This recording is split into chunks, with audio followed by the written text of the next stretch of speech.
Like people are like, what cue do you use to get the hop or whatever? It's like, tell them to hop better.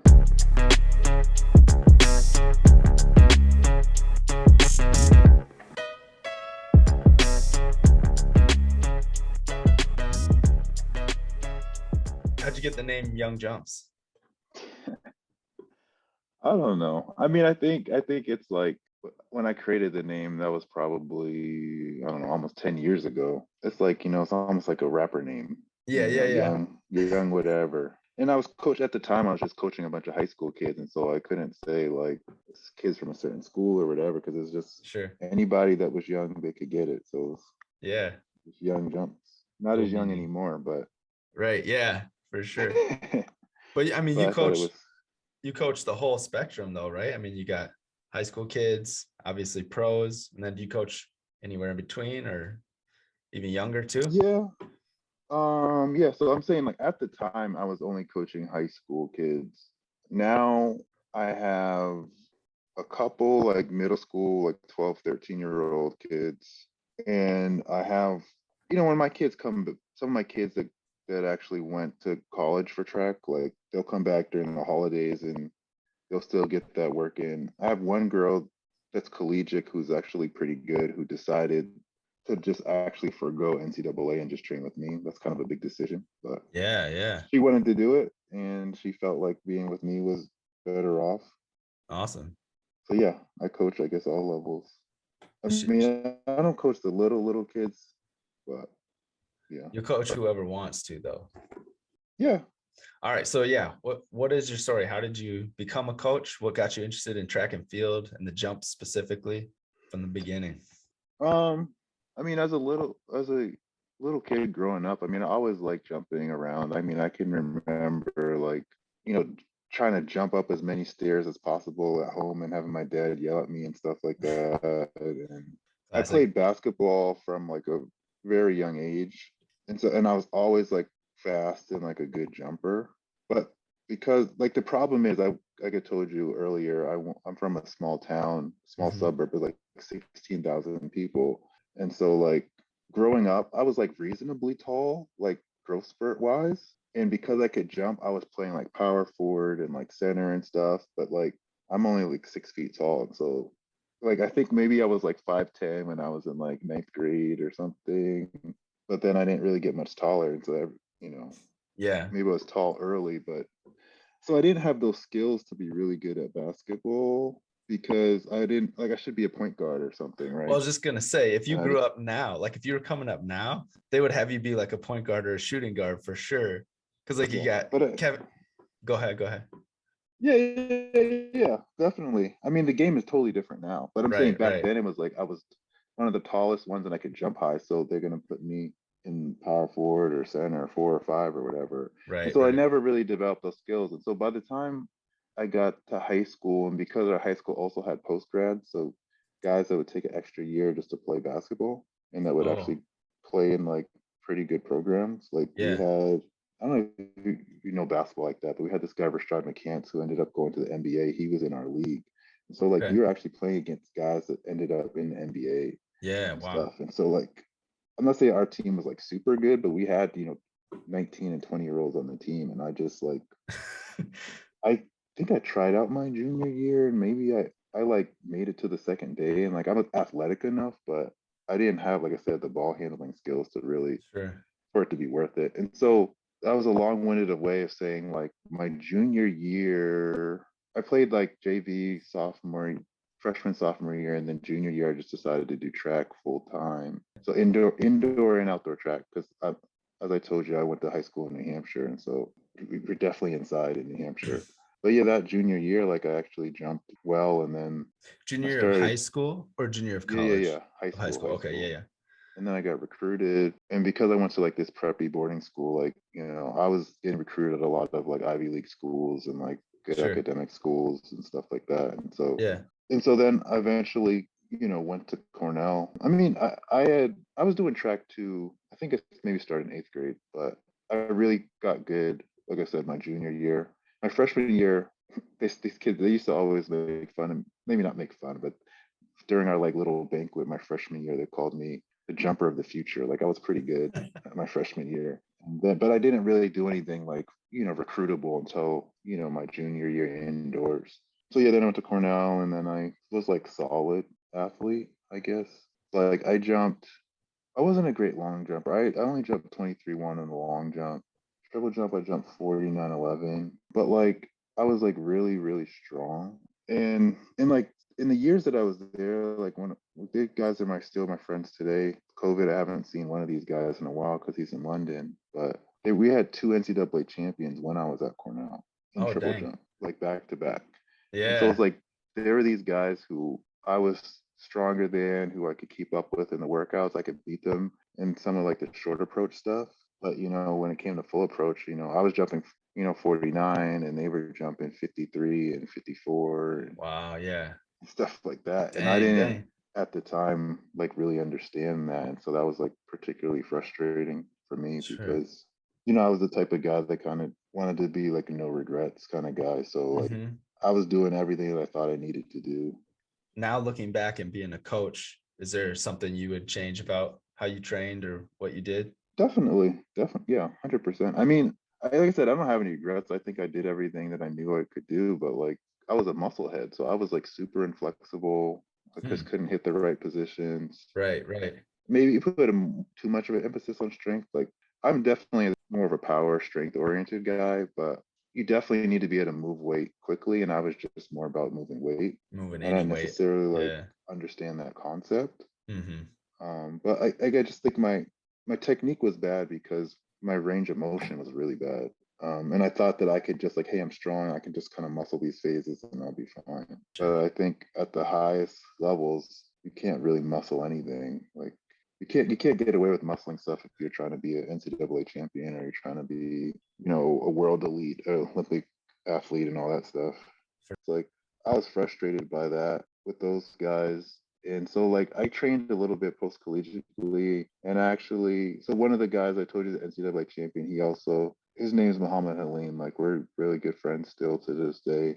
We actually like lived together after college. So we were training together a bit. He's a two-time Olympian too, Okay, Rio sweet. and London. So I trained post collegiately with him and I started to learn more of that stuff and I was actually having a really good season and stuff training with him and I ended up tearing my quadriceps tendon. And so like before so I guess to answer your question about how I got into coaching, like because we were training post collegiately, there was a school over here that had an indoor track and they said, hey, basically you could use the track if you coach our kids. And I was like, okay, cool. Nice. Yeah. And so we were doing that. And then while we were training, I ended up, literally I had the jump before I had like an indoor PR and then I fouled a huge jump, and then I blew my knee out in the following jump. Dude. And so it was like things are going really well, I think. But I always say like you can't outrun bad technique. So it's like I think over the years it's just wear and tear. Yeah. And tearing your quadriceps tendon is like pretty rare for a young person to do. But like literally, I could squat like over 500 pounds, Dang. like full squat. Yeah, yeah. Respect. And so like, I could send you pictures of like I had like huge quads, and so like over the years it's just getting beat up and through bad technique and stuff like that. It was just too much, and so again I had that injury, and that was like really kind of like traumatic I can injury, and imagine. it takes like a year and a half, 2 years kind of to get back. So yeah, it's a tough one. But yeah, but through that process, I was still coaching and things like that, and I think I began to like it more than I thought. Like I did it because it was like a necessity, not because I particularly wanted to be a coach. But I think like especially with high school kids, I think high school is like pretty transformative time. And so it's like, of course you want kids to win and jump super far and all that stuff. But like Mhm. sometimes your impact is just, giving a kid confidence or Yeah, yeah. helping them become more disciplined or Absolutely. believe in themselves and set goals and all that stuff. And like you can really like change a kid in high school. Yeah, big time. And so like I think I underestimated that impact. And so, doing that I think got me more hooked because like on the other side, like I was working in like for a bank, like doing corporate stuff and like yeah, the money's like good or whatever. but like I always felt like it was kind of like abstract. Your impact is abstract, Oh, meaning right. like you're doing stuff and you're making other people a bunch of money, but like you don't necessarily feel like you're making an impact. And so I think like with coaching, especially the high school kids, especially like the young girls in particular, it's like I don't mean to overstate this, but like you could change their lives, you know? And so I just felt like that was in a way like more meaningful, even though I'm getting literally paid nothing to do this. What? You don't get paid millions of dollars to coach track and field? Yeah. So yeah, that's how I started coaching. So from that point to now, like, what was the kind of progression for you? Because like you didn't immediately start coaching Olympians, you were coaching, was it a high school you said, or a college? Yeah, high school. So there's a private school around where I am that had, that had an indoor track, and so I was coaching those kids. And then there's a high school, like a neighboring public high school that had. So basically, the head coach of the private school used to coach in the public school system, and so because he had that connection, one of the local public school coaches was like, "Hey, can you coach some of my guys or whatever?" So I was coaching private school kids with some public school kids mixed Ah, in. And so then, so like I had my first, maybe not first full year, but like year, I was like, let's do this for real. I had a girl, she got second at the state meet. And so like that was good. And so I did that. And then like people saw that. And then I got a girl that was like not very good, but then she won the state meet in the triple jump and then got second. And she had never been to the state meet before. It was dang, her senior yeah. year. You know what I'm saying? And then after that, I think I had brought like three girls that qualified for like New Balance like nationals. So I'd done that, and then I had kind of connected with this guy, Macca Jones. He runs like this thing called Project Triple Jump. Oh, yep. And like we were just talking about stuff, and I think he like thought I knew what I was talking about or whatever. Thought it was cool. I don't know what it was, but we connected, and like through that, he had referenced or someone in my area was looking for some work, and he was like, "Hey, you should reach out to this guy. He's pretty good." And so then I had this girl who she was good. She already jumped 18 mid, but it's her senior year, and then I got her to jump. I don't know, 19.4, 19.5 indoors. And then she jumped 1911, like six, maybe 1910 and three quarters or something. She jumped Yeah, 606, yeah. I think. Whew. She got fourth at New Balance. That was the Okay. year that Kate Hall broke the national record. Right. Yep. And that meet was pretty crazy. So I did that, had that girl, and then another girl at her school wanted to get some work, and she had jumped 17, but then I got her to jump 19 the next year. Then yeah, I mean, I had a bunch of kids that I mean, I'm skipping over a bunch of people, but then I had, Right, right. some other kids that did well. And I think what happened was so Thea Lafon, she's an Olympic athlete that I work with. So she's like a legend in this area where I live. Because Okay. she grew up in this area. And so she Yeah. has all the like county records and Nice. she won at one state meet, she scored 40 points because she won four events. So she's like everybody knows her, and so she Yeah. knows all the coaches around here know her because they've been coaching for a long time. And they knew her when she was in high school. And like, hey, you should reach out to this guy. You should reach out to this guy. Wow. Yeah. He's good. And then she didn't. She was working with some other guys. She went to the Olympics. She just had a bad Olympics. She literally got last place. And so she Yeah. was disappointed by that. So she had Yeah. reached out to my friend Mohammed, who I told you about earlier, who was also at the Rio Olympics. Okay. And then Muhammad's like, look, you should talk to Aaron. He's good. He helps me with my stuff. And so we met in October 2016. And she wanted the next day we started working out. That's crazy. So do you write all her strength and conditioning as well as her jumps programming, or just like the jump stuff, No, I do everything. all of it? My opinion is like, if you don't know the strength training, then you're doing yourself a major disservice. Yeah, like I said, that's what I was good at in college. So, Yeah, yeah. That was kind of your niche expertise. yeah. I think that coaches should write all this stuff. You should have that knowledge, but you should also like I think it's important that those things work together. Yeah, for Like I think sure. sometimes coaches they do their thing and the strength coach does their thing. And like if they're not lining up as far as, the volumes of the rests and all that stuff, it's like, what's the point? And I Yep. mean like at the high school level, especially, it's like and even at the collegiate level, there's sometimes these strength coaches are just like they're football coaches or something, or they're football Yeah. focused. And so it's like you don't want your track athletes listing like football players necessarily, right? Like they Right, don't right. need as much mass as them, or maybe they're not going to be as upper body focused and whatever. And so yeah, I write all her stuff. I do everything. I mean, I was like her agent for a couple of years too. So Oh, really? yeah, Was that a new experience being an agent? yeah. I mean, let me not. When I say agent, I'm the guy who would talk to all the meet directors and get her into meets, and Gotcha. I would Yeah. plan all her travel and all that stuff. So yeah, Right. Wow. yeah, definitely a new experience. I think it was just very useful just to understand how things work. Yeah. What was one of your biggest takeaways from that? The agents aren't as important as people make them out to be. Like How so? Yeah. I think that, well, it depends. So like, let's say you're big time, like Sydney McLaughlin. Like Hmm. Sydney doesn't need. She could write on her Instagram, "Hey, I want to get into this meet," and the Sure. meet director will hit her up, and then she'll get into the meet, right? Right. Like Right. she doesn't need an agent at all. She needs an agent as far as like, hey, I want to get this Gatorade deal, or I want to get this makeup deal, or whatever, right? Like Mhm. those people are useful for that stuff, but Yeah. she doesn't need an agent to get her into a meet. Likewise, like Thea doesn't necessarily need that either. Like if you jump far, if you perform well, you Yeah. can get into all these meets. You just Hmm. need to know how to use the internet and like Google stuff and like send people emails. And so like, why am I gonna pay somebody 10, 15% to send an email? Yikes. You know what Yeah. I'm saying? Yep. Yep. And then some of these guys, if you happen to do well at the world championships, they're gonna take 10 to 20% of what you Man. got at the world championships, and they have nothing to do with you getting in the world championships, right? Like Right. to Yeah. go to world championships, you just have to hit a mark. Wow.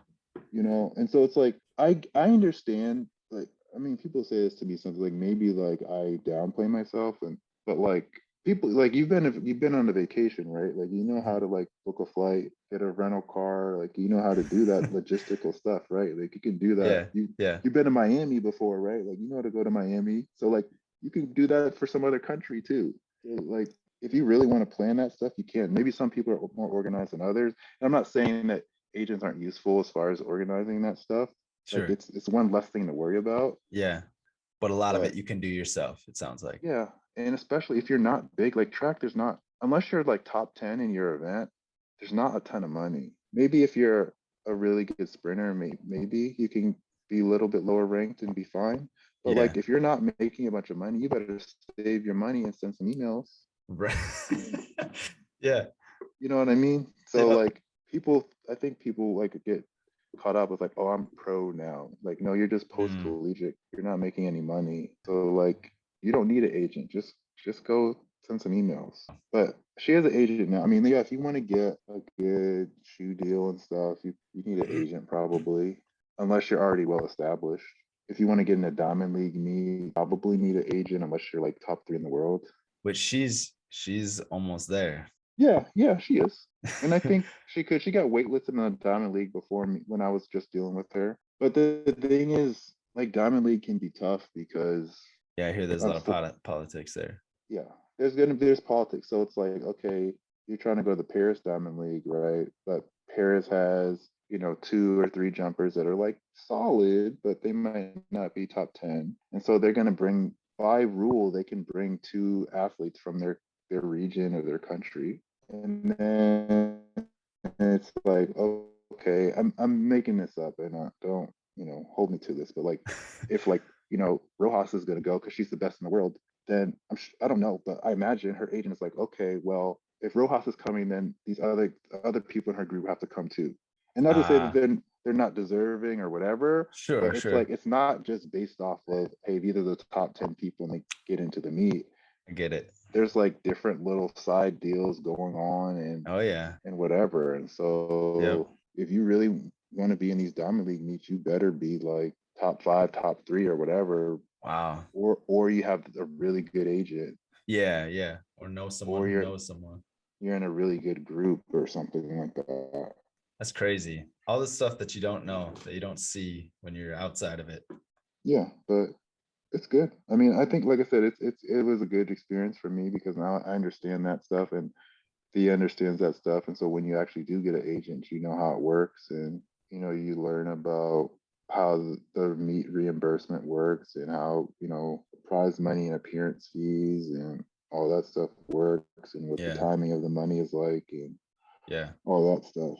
for sure. So what's the season look like right now for Thea? Like this is off season? She's been training for maybe 4 weeks.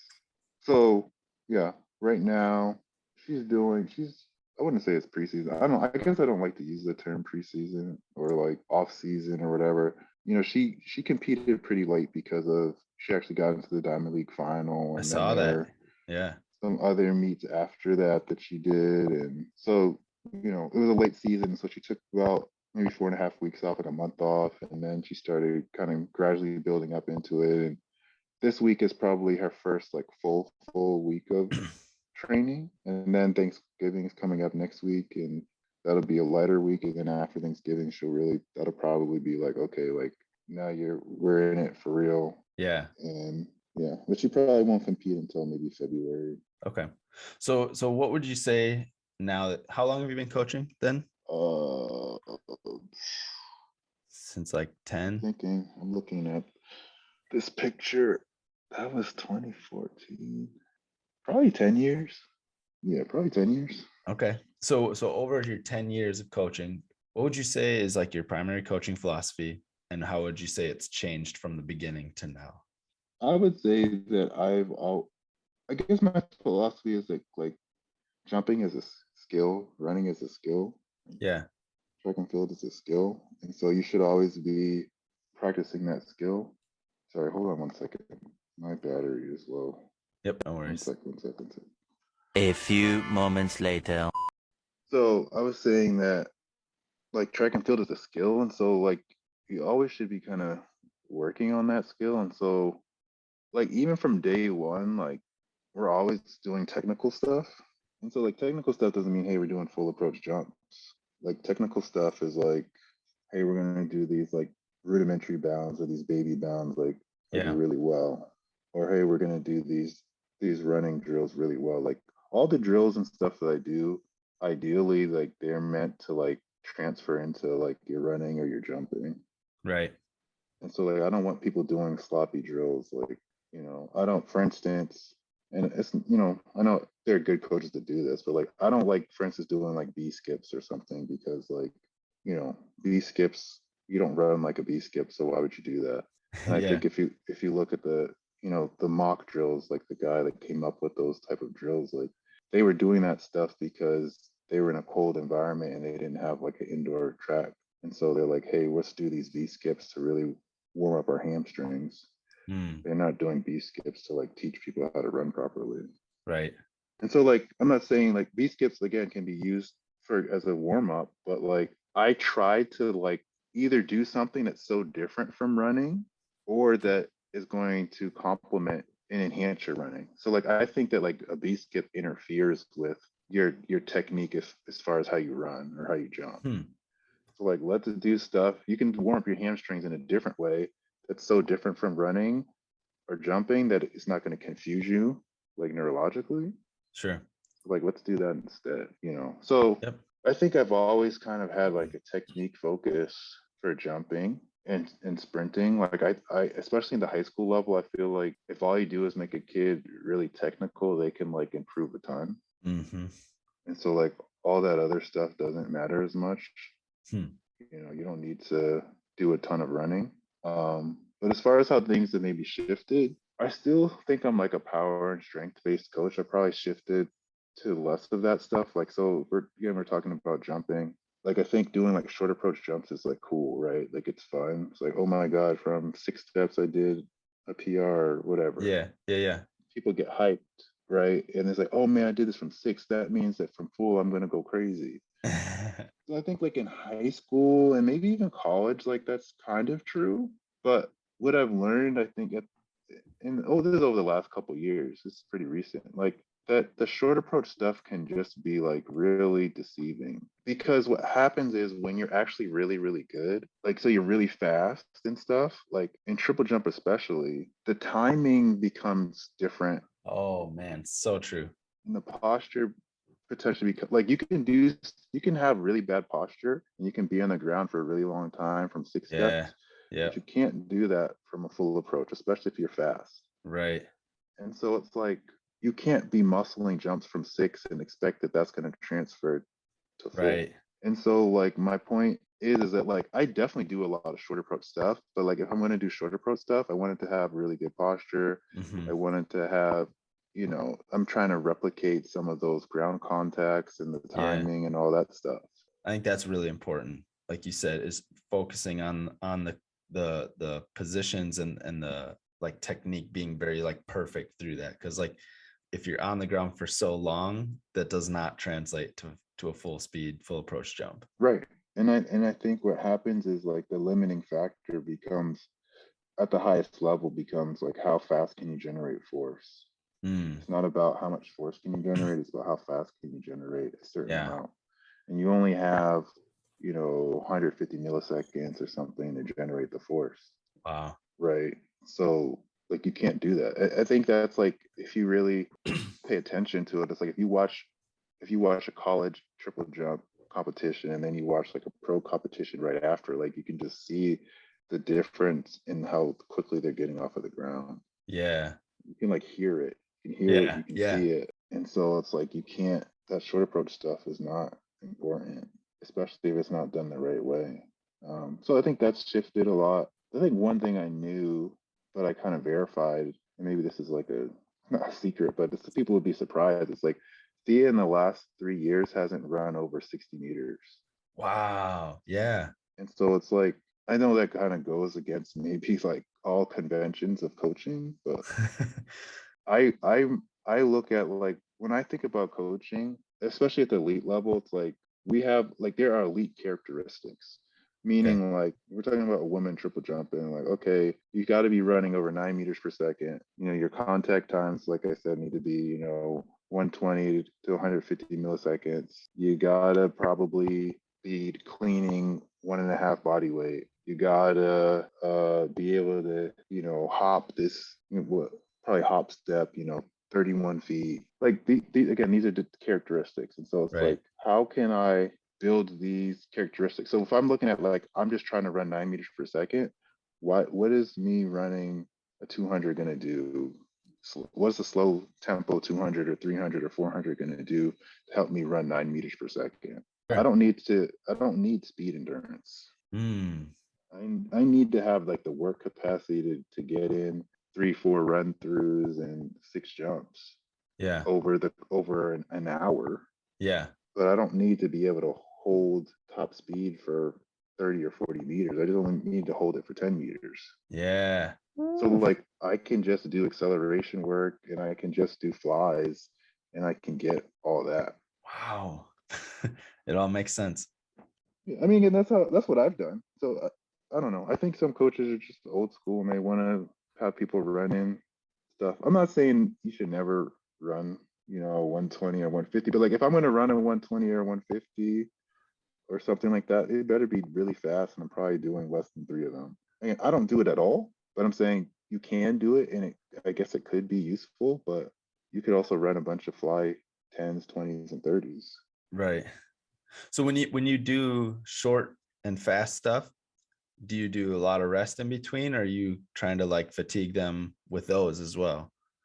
So, like in theory, you could do both. My stuff is I say it's auto regulated, meaning like whatever rest Whatever they the want to athlete. take, they can take. I mean, Yeah. let's say, hey, like take at least 2 minutes, Yeah. Yeah. Yeah. but Yeah. otherwise go when you're ready to go. I love that. But like, cause some athletes that have that they need longer rests than others. Like it depends Right. on the athlete. Yep. I mean, of course, you have data that talks about, it takes 3 minutes to replenish your glycogen at 97% or Yeah. whatever it is, Yeah. right? Yeah. Yeah. And like, I believe that, but Yep. there's also variation within people, right? That's not this, that 3 minutes isn't the same Right. for everybody. Totally. And you don't need, if you're only running 40 meters, you probably don't need it all up to 97%, right? So like, Right. it's not, I don't think it has to be that prescriptive. Like people know when they're ready to go. One thing that's interesting, and this may be related or not, but at the Olympics and other competitions, professional competitions, I watch the athletes sit between jumps and like do like almost nothing. And maybe I'm not seeing the whole thing because obviously the cameras are on the actual person who's jumping at the time. But between jumps, do you have Thea just sit and do nothing, or does she do any sort of like kind of loosening up between jumps? Oh, I think there's some loosening up. I'm not prescriptive about it. I would say she doesn't do anything until maybe there's 3 people out from her going. But it also can depend on where you are. Like, if we're in Finland and it's 50 degrees versus being in Jamaica and it's humid and Right. 85 degrees, Yeah. you can do less. But I think over the years, she's gotten really in tune with her body being warmed up and not warmed up.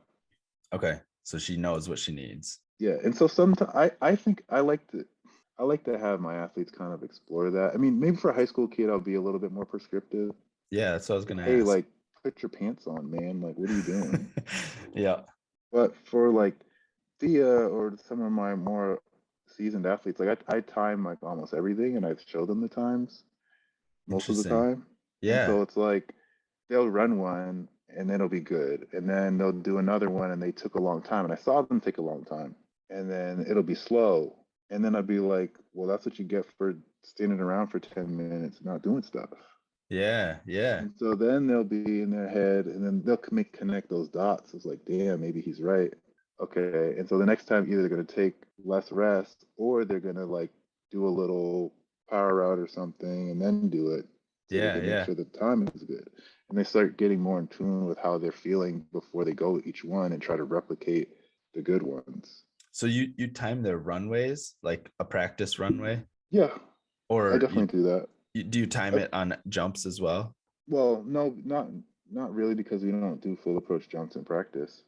But Or no, I mean, like at a meet, are you timing their I runways? wish I wish I could. Okay, I was gonna I say mean, that would be but impressive. we have that data from certain meets, from you Oh know yeah, world championships, that's pretty Olympics. sweet. So we do have some of that data. And some, like I know I'm pretty close with Patricia Lamona's coach, and like Okay, I know like they hire, not that they hire, like Portuguese like Olympic Committee or their athletic association, like as part of her tier, she can get biomechanics wow, analysis done for like I think 2 of her meets or something. So like wow, they'll have a guy that come out and get all that data for them no at the way. meet.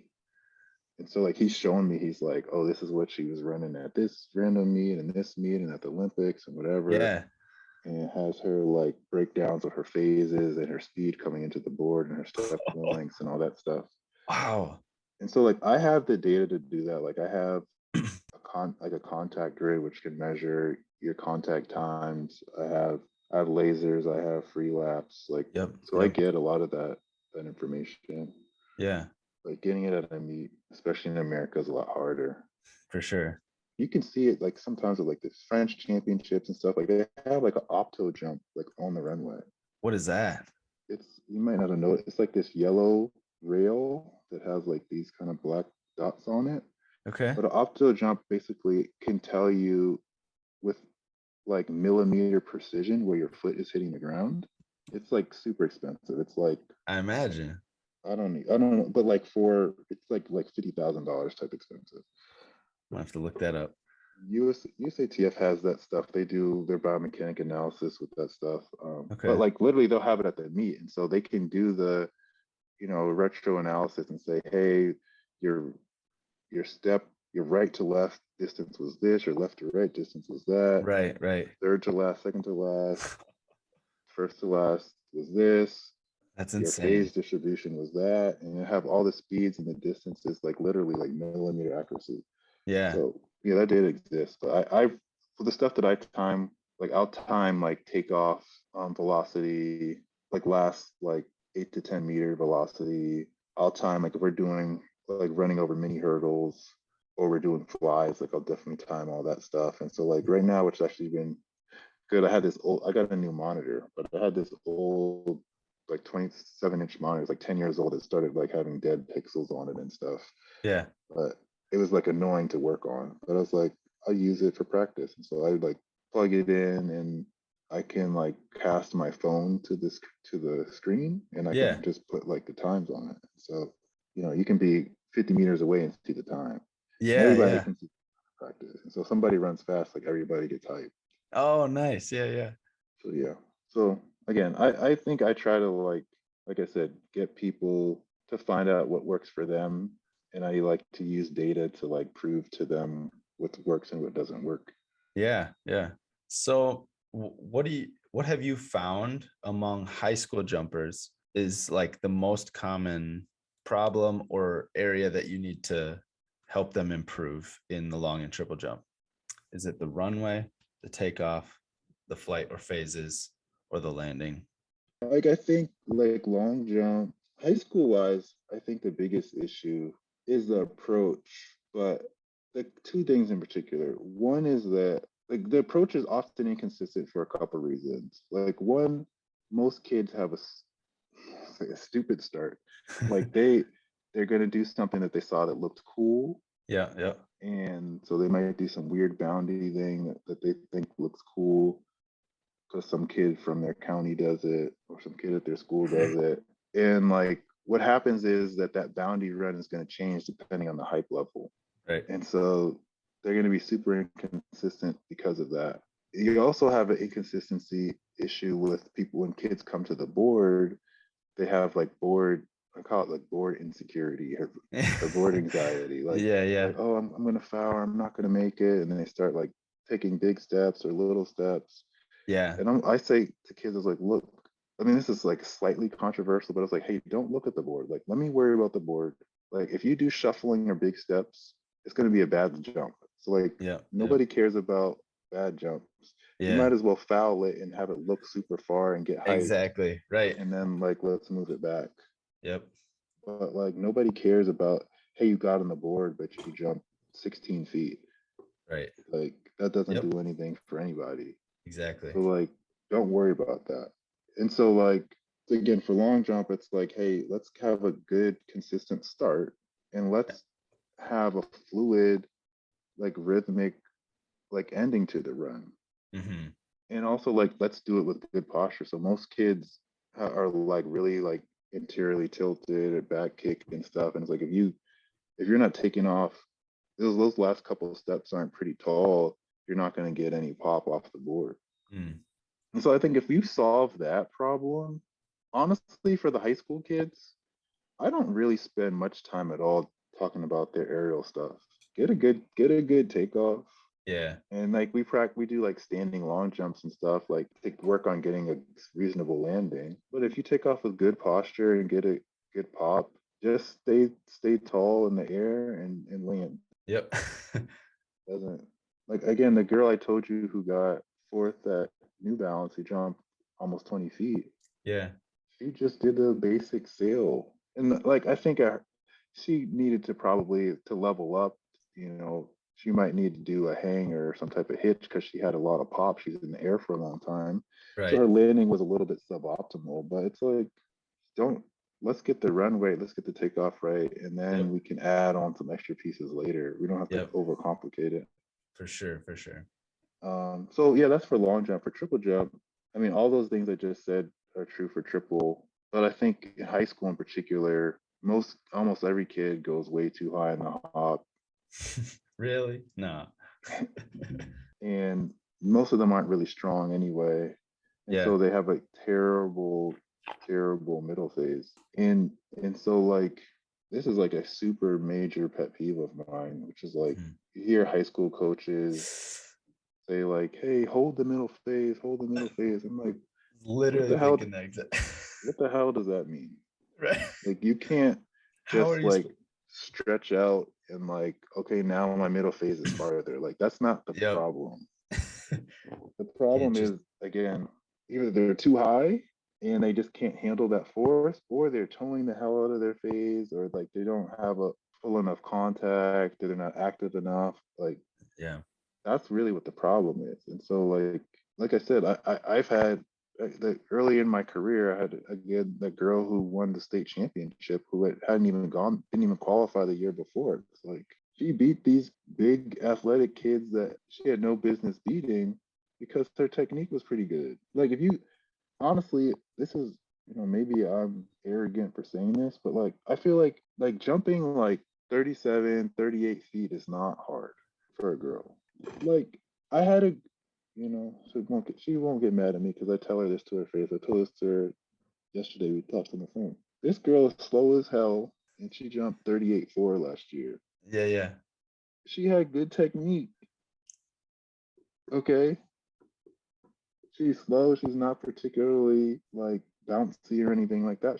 But she had the best looking form and the best looking drills and stuff. And so she was able to like win legal jump 38.4. Yeah. And in America, that's good enough to get you some money and get into schools and stuff like that. So it's like Right. almost again, she had jumped the year before that. She jumped 34 feet. And she just learned. She only been triple jumping for a year and a half. Man. Right. And so, in the year before, the girl that I told you that won the state championship, she jumped 33.11 before she started working with me, and then she jumped 38.1 at the state meet. That's Like, awesome. you don't have to be a beast to jump that far. So Thea has like one of the most insane hop like positions that I've ever seen. She gets that knee up and is just like holding it and then is coming down. And I've seen several of your other athletes have the same thing. How do you get kids to do that well? Because I'm guessing you're just not accidentally finding all these kids who have great hop phases. You got Yeah, to be doing something. I think that's the secret, man. The secret sauce. No, like I'm not saying it's the secret as in like I'm about to drop some secret knowledge on you, but I think that like even at the elite level, I would say they're definitely, of course, much respect to everybody. Like there are some elite women that I think have like bad middle phases and they could do better. Yulimar Rojas. Yeah, listen, I'm not. I know, her coach. He only speaks Spanish. My Spanish is pretty broken. Give him tons of respect. He gives I me mean, respect yeah, too. Rojas's middle phase is super small, but yeah, Rojas jumps 15.67. So yep. I'm not gonna say anything bad about them or whatever. No, But I also have seen Rojas over the years. I was there when she jumped 15.67. I was there when she jumped 15.41 indoors. It was there or 41 or 43. I was there when she jumped 15.41 or 43 outdoors. Number two all time jump. yeah, Like I was literally there. I saw those jumps. yeah. I've seen her many times. Like I don't, but based off of how she's built, I don't think that she can handle a big hop, like a hop that a big hop where it hits in a way that's going to give her a good step phase. Oh, interesting. So like I know, like her world record jump was like particularly messy for her, I think. Yeah, yeah. But like if you look at the speed data, she was running over a quarter, if you believe it, 11 meters per second, which is like male Well, speed. yeah, yeah. Okay, like her running, she doesn't look very fast on TV, but she's extremely I mean, fast. yeah, she looks super fast. Yeah. And so she's running so fast and she gets on the board finally, like she's gonna break the world record. But if you really look at her stuff, and again, I've been there. I've competed or I haven't competed against her, but Thea's competing against her a bunch of times. It's Yep, like yep. she's had plenty of fouls that have been over 15.50. Oh, yeah. And a lot of them have better phase distributions than that. Right. And so, but uh, again, like the main point is that her middle phase is bad, but what she does better than anybody ever is that she maintains her Maintain speed really speed. well. Right. So like Yep. that's the trade-off. This is kind of the crux of triple jump. It's like you can get more pop on your step phase, but the trade-off is horizontal velocity. Right. Right. Right. And so if Rojas is going to have a tiny step phase, but she maintains all of her speed and then jumps 6 meters on the last phase, maybe it doesn't matter. Yeah. Hmm. It just seems like when you're watching it, you're just like, she could jump 16 meters. Probably. And Like, and she had a foul that was farther than that at the Olympics. right. Yeah. But the other thing too is like from like when she first kind of started showing up on the scene to now, like she's already improved and lengthened that step phase. But I feel like it still could be improved. And I get what you're saying too, like it's the trade-off of the maintaining velocity versus getting pop on each phase. But I feel like, and maybe that's what they're doing. Maybe they're just working on a slow progression over time, and she's just like being very efficient with where she's at right now and just slowly lengthening it. Maybe that's what it is. But yeah, she's Yeah, a I hear freak. you. I've seen her try it. I've seen them try to do it in practice and drills. Like I'm the type of guy like Theo might have an off day. I'm still gonna go to the track and I'm gonna like spy on other people and see what they're doing. Yeah, You know what I'm saying? yeah, And but I guess the point is like if Rojas can just beat everybody by 2 feet and do the way she's doing, why not right. just work on getting faster and doing the same thing? Because she could go so much further. Yeah, but she's still getting super paid and she's winning everything. So I guess it why really, do that if there's a risk of, frustration or injury or whatever by trying to change the technique? yeah, it depends on what her goals are, I guess. Yeah. So yeah, as a purist of like just trying to get people to jump super far, like I totally understand that. And people say that all the time. But Yeah, but at the end of the day, what gets you paid, what gets you into meets and all that stuff is jumping far. It doesn't matter. 100%. Oh yeah. It doesn't matter what it looks like. And Yep. so I appreciate that. I, I'll say it like I go to her meet and I've seen her. I saw her break the world indoor record, Mhm. and I was like to myself, just like really like salty about it. I was like, this girl's doing this, looking like the way she's looking. That's ridiculous. But she's winning. She's But she's killing doing it. everybody. Yeah, And yeah. so like at the end of the day, that's all that matters, man. Man. And my goal is to get Thea to a place where she forces her to make some changes. Yeah. You I know? agree. I think that's definitely what it's gonna take is somebody else jumping 15 mid, but nobody's doing that yet. Yeah. But I mean, I look at it. I look at it like again because we competed against her a bunch of times. It's like all she needs to do, like, is she can take a safety jump and jump 15 low, and then okay, she's gonna get minimum second place. And now every jump she can just blast them. She's just gonna run as fast as she can Right. and hopes to hit the board. And Yeah. like she's It's the so best. talented, like great for her that she can do that. Hmm. But like nobody's forcing her to do anything. Yep. 100%. She Yeah. she can jump with like reckless abandon because she's already gonna win off the first jump. Is there anybody currently that you know of competing professionally that you think has the ability to go to push her a little bit? Or do you think it's like currently there's just nobody out there? I don't know. I mean, I honestly, I mean, I think Thea can jump 15, 20, 30, maybe Yeah, farther. for sure. Um, but she's got to do it. I don't know. I don't think so. I, I honestly, I believe this is my belief off of conversations I've had and what I've seen. I feel like everyone's kind of resigned to Rojas. Like, oh, she's gonna win, Really? so Yeah, let me just try to jump 15 meters and maybe I can get second place. yeah. That's too bad. I mean, I get it, but that's too bad. Like, that you think of the top people, you know, Lamona, Pilatero. Ricketts, Yep, Pilatero. Ricketts. Yep. Lafon. Like, I don't think Shanika is super consistent. Can she just break out and jump 1550? I don't know if she could without making some like technical changes. Yeah. She just doesn't seem to have the same kind of pop, you know what I mean? Like to have one Hmm. just all of a sudden technically go right and then all of a sudden it's way bigger. Yeah, I agree with that. I mean, she's kind of just like, hey, let me get some good speed and let me maintain speed and And use my long levers and just yeah, and I think that's fine, but I don't know if that she can unless she gets really, really fast, if that's gonna work to jump 1550. sure. Um Lamona, I mean, she had a hell of a year. Yeah. Ton of respect. She looked incredible at the Olympics. I mean, I saw her warming up. I saw her do a jump, and I looked at it. I was like, that looked like that was 1480, just chilling. just I said that chilling. to her coach. Yeah. He's always a little cautiously optimistic. He's like, well, she's got to do it, like kind of thing. Yeah. And could she do it?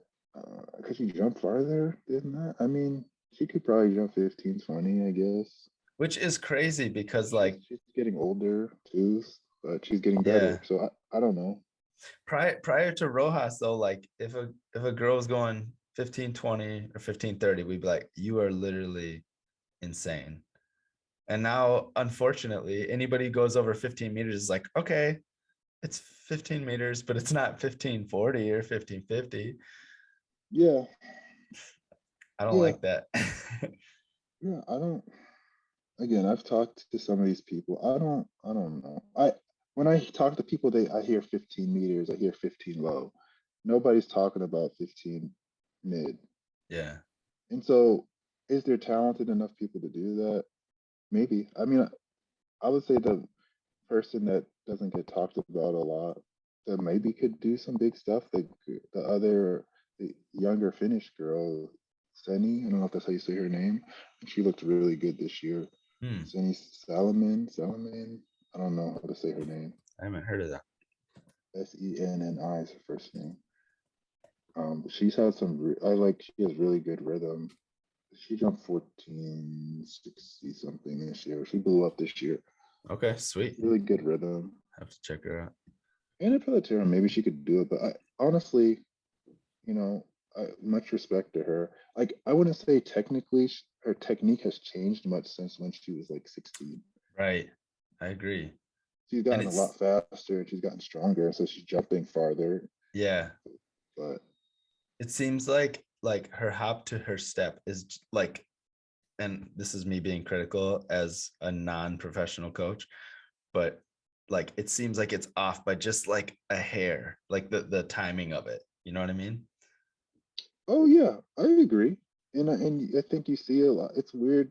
The thing with her is like she'll have a jump where she won't even finish the jump because she mistimes her hop so bad, Yeah, yeah, right? And but then when she times it like okay, it's a pretty good jump. yeah. But So I I've think she's never got room.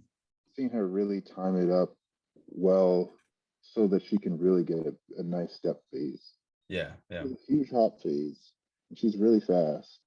I've never seen her time it up, and I've seen her yeah, compete a bunch of times. But she jumps with a ton of emotion. She gets really into it. She's super competitive, and yeah, she yeah, showed it. She got that medal yeah. Love European that. indoors, and she got the bronze medal. So she's a super competitor, and she's super talented, and Yeah, you know, she's good. So like, I guess like she has the talent. I guess people have the talent to do it, but like for me, like uh, I look at it as like I'm trying to optimize everything. And so if you look at Thea 3 or 4 years ago, she looks like a different athlete, yeah, for sure. right? And but I wouldn't say the same for all of these athletes. I think they look like faster versions of their old self, Mm-hmm. maybe a little bit stronger versions of their old self, but they pretty much do things the same. But I think Thea's totally different, Right, right. you know. And Yep. and but her technique is different. Her running technique is different. Her jumping technique is different. She's way faster. I mean, again, according to the Olympic data, Thea's best jump that she fouled that was over 15 meters. She ran faster than every jump besides one of Shanika's jumps Yeah, in Rojas's last jump, her world record jump. So it's like she's just improved tremendously, and I think she can still continue to improve. You know. yep, for sure. Well, I mean, I think, yeah, the Olympics was a really interesting one to watch for me because I was like, I knew who she was. And when she fouled that first, or yeah, her first jump, that was like, it was like 1480 maybe. That I was like, oh, she's ready. She came to play. And then when she had that second one where, she got a little off balance, I was like, okay, come on, just like mark like a 1460, get through here. And then that third one was huge. I was just like, and the thing was like, nobody really, I mean, one commentator gave it a little credit, but like after that, it was just like, there was nothing about it. And I understand fouls don't count, but like that showed me that she's like up there. She's top 5 right now, you know? Yeah. Yeah. Yeah. He's like, you know, I'm her coach. I know. I hear you. I don't, and so fouls don't count, but for me, like definitely there's a level of disappointment. And I think Thea in particular was really disappointed. It took her longer to get over it. But Understandably, yeah, it's tough. but I look at it the situation like that validated that we were doing all the right stuff. Yes, seriously. I was like, man, I can't wait for the next competition or the next season to see, because like you don't just foul a 15-meter jump and then never jump that again. I mean, maybe somebody can do that, but like I'm very optimistic about you guys this coming season, and I'm sure you are too. Definitely. Yeah. And so like the formula has been validated. So like we can get her back to that spot. And the challenge with the Olympics and meets after the Olympics is just like, okay, we're kind of peaking for the Olympics. And so all the other Yeah. stuff after was kind of just like a bonus. And so her training wasn't like great for that month after the Olympics. I mean, it wasn't terrible, but it just wasn't Well, optimized. And so she yeah, kind it of ran out of wasn't meant steam to a little be. bit. Right. That's all Um, right. so yeah, I feel super optimistic about how she's gonna do.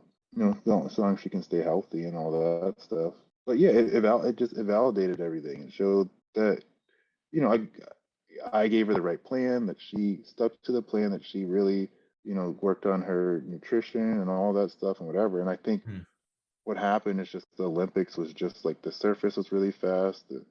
It was hot. She lost Oh yeah.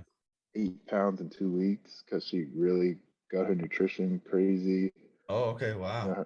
Her body fat was probably, like 9%. Like she was like in crazy shape. And so she knows how to do that. She Yeah. validated that process. And we can do that again. It's just, I think it Just was gotta just a make it lot of, happen. it was just, it's the Olympics. It's a lot of changes and so I look at back at that and I get hyped. She might Same. look back at that and get sad, but it's more to come, right? That's how I look at it. 100%. Would you say she's pretty optimistic person in general, or does she require some like outside motivation or encouragement to keep her spirits up? I think she's a happy person in general.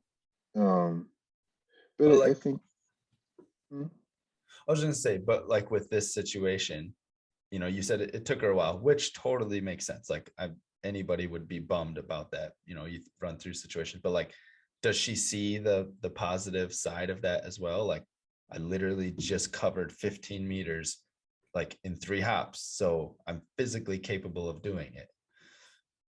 yeah, I think she sees that. She sees that now. I mean, I just think that it hurts because it's like it felt so close. Like you never know Yeah. what'll happen, but like if she was on the board, arguably that was a medal spot, right? Yep. Who knows what Momona would have done if Thea had jumped Right. 15, Right. Yeah. 10, or whatever it was going to be. But at least it would have been an opportunity. Right. So, and then if you know the contracts and all that type of stuff, like, getting an Olympic medal is like a big payday. Oh, really? Yeah, Yeah, it's I a didn't know six. that. It's good. If you have a contract, it's a six-figure payday. Dang. You know what I mean? And so, Yeah. yeah, it's just like you just feel like you failed because you were so close. But again, now I think she's very motivated now, and she thinks that she's as good as anybody. Maybe not Rojas, but we're working on it. Hey, that's all right. Keep pushing towards that even. Yeah, but she feels like she can jump, 15, 20. That I would agree with that. Of course, easier said than done. Going back to answering your original question was how the kids hop better. Yeah. I think I think coaches sometimes try to get too smart. Like people are like, what cue do you use to get the hop or whatever? It's like tell them to hop better. Like that sounds like simplistic, but like everybody's different. I could tell the same cue to two athletes and one gets it, one doesn't. Right? I could say a cue to one athlete that's wrong, but they interpret it right, and that works too. Yes, And totally. There's So no. for me, it's like what I do, for instance, whenever I tell somebody a drill, I say, hey, this is what we're doing. And I might show them and I say, hey, just do it and let me see what it looks like. And then we'll Yeah. work from there. Yeah. Yeah. I don't want to be too prescriptive and say, hey, do it like this and that, because sometimes people start thinking too much and it pulls them out of what they're already doing. And it might already be pretty right. Yeah. And so again, like everybody needs different stuff. But Yes. but and when I say different stuff, it doesn't necessarily mean that everyone should have their own different workout. But like if we're all working on the same drill, I might say, hey, this is like literally what I do. I work on we always if we're doing jump day, we always start with doing like rudiment bounds. I call them like baby bounds. Yep. And so I might have like 6 kids do it, and they kind of go one at a time. And maybe not one, they'll go one will go every 10 or 15 meters, somebody goes. So I watch that person and I watch the next, and I can see everybody go. And Yep. now they're on the other side of the runway, and I'm like, okay, so and so you got to fix this, so and so you got to fix that, so and so you got to fix this, so and so you got to fix that. And they're all different. Everything I say is different for every person. Yeah. Of course, I have certain things that everybody should be doing, but some people can get this part really well, and this other person doesn't. Yeah. And so, hey, for you, you need to fix this. For you need to fix that. Right. And it's not just like some generic stuff I'm saying. It's like this is what you need to do. Yep. And so, of course, like for if we're just talking in general, like yeah, I want people to have a full foot contact. I want it to be active. I want them to step really high, like over the opposite knee, and that Mhm. free leg needs to drop down. Yeah. Like these are things I tell people. I don't necessarily say all this stuff all at once, but this is Yeah. like what I'm looking for. Yeah. And I need you to get good extension off of the board so you can kind of slow your hop down. Because if you even if you do all that stuff I just said, if your hop finishes too early, your foot's just going to be kind of waiting for the ground, and you're going to be in trouble. But I think one thing that I hear a lot, even from supposedly like elite coaches, is like I think the contact has to hit in front of your body if you want to get a good step Mm. hit. Mm. In front doesn't mean you stick your foot out. It Right. just means like it's not hitting directly under your center of mass. Ah. And I can show you this later. One of the and we can talk about this other thing too. We talk about single versus double, blah blah blah. But Yeah. Yeah. like one of the only guys, there's this guy in the UK at I don't know how you say it, Loughborough University. You know that purple track, indoor track. I Mm-mm. don't know if you've seen it, but anyway, this is where I know Harry Akins, a really big sprinter, black Yeah. guy. He Yep. Yep. trains over there. Um, but anyway, this guy who was like a PhD guy who did some paper, but he did a paper on like the trade-offs between like horizontal velocity, vertical velocity, and triple jump. He also did an analysis about double arm versus single, and he basically did like computer simulations of like what would be optimal technique and stuff like that. Yeah. Yeah. And he has a YouTube that I actually just found, but I've been talking to him about this like 2 or 3 years ago. But basically, he has these computer simulations, and it's showing that like through the computer model of the person jumping, that like the bigger step phases, your center of mass when your foot hits, your center of mass is farther behind your body. So like if you The want to have the bigger the step phase is. yeah. Okay. And so, like, if you have a hop phase where you hit right under your body, your step phase is going to be small. You'll Yeah. maintain a lot of horizontal velocity, like what Rojas does, but Right. it's going to be Yeah. small. So if you want it to be bigger, you have to hit farther in front of your center of mass. Mm. So it's finding that happy medium for you. Right. And like he's just thrown to the computer simulations like that this is like true. Obviously his model could be wrong, but like Right. he's one of the Yeah. only people I've seen that actually has a paper that talks about optimizing triple jump and like single versus double. Like everybody just says single's better, girls shouldn't do double, blah blah blah. Like where's the paper? Show me that. Where does the Yeah. research? Where did you get that from? Right. Why is it worse? Nobody Right. somebody said it to you, ask them, say why. Yep. And they'll never give you an answer. The only I saw one article on it, and they just talked about because of women's hips being different from men's hips and women's upper body not being as strong as men's upper bodies. But I'm not saying again that that's right. That's just the only article I've ever seen of a reason Right. why they think that. So my my counter to that would be that, okay, if women have a larger Q angle, right, that would mean that they probably have less stability in their jumping, right? Mm-hmm. So if Well, they're less, maybe. But anyway, sorry, if you're less stable. because when you hit the ground, you're going to hit more under your center of mass, Yeah. right? You're not going to have a wide stance. You don't run wide. You don't jump wide. You run under your center of mass. Right. So you'll have more instability laterally Yeah. in your movement. Women in general, even you watch women sprint, there's a lot more lateral movement Yeah. compared to the guys. Yep. So if that's true, then actually this single arm action where you come like this, Yeah. across and back, you're adding to that. Yeah. You're becoming even less stable. Hmm. So if you have a more balanced arm motion, I'd argue that you can be more stable. And that if women, for instance, also from a nervous system standpoint, aren't able to generate force as well, Yeah. then they should generate force over longer time periods, and thus they should Be a actually, double arm. yeah. Yeah, that's interesting. I think that So logic holds up. I think I know what you read, but like it was like 2 sentences. It Yeah, wasn't right. It wasn't an analysis. Yeah, or an in-depth study or anything. Yeah. That's all I think about it. But again, like as far as the triple, like you can't hit right under your body. I think, and anybody who says that, I don't think has thought about it that much. It's Like interesting. the only way, even when you're sprinting, like when you sprint, you don't hit directly into your center of mass either. Right. It's certainly closer than you would for a triple jump.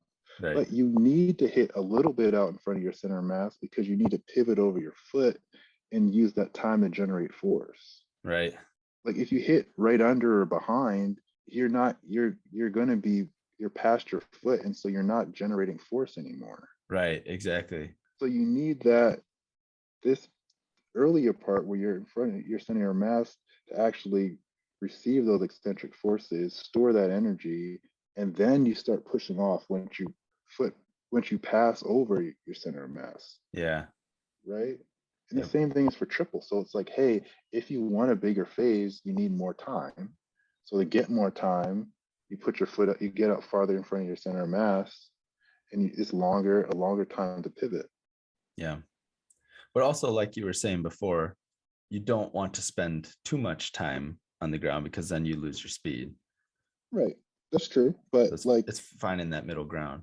If a running step is 80 milliseconds to 100 milliseconds, you're talking about elite people, but a triple jump is 150 milliseconds. Like you have those extra 70 to 50 milliseconds to do something with, right? Mm-hmm. But if you hit right under yourself, you're going to be closer to a running step.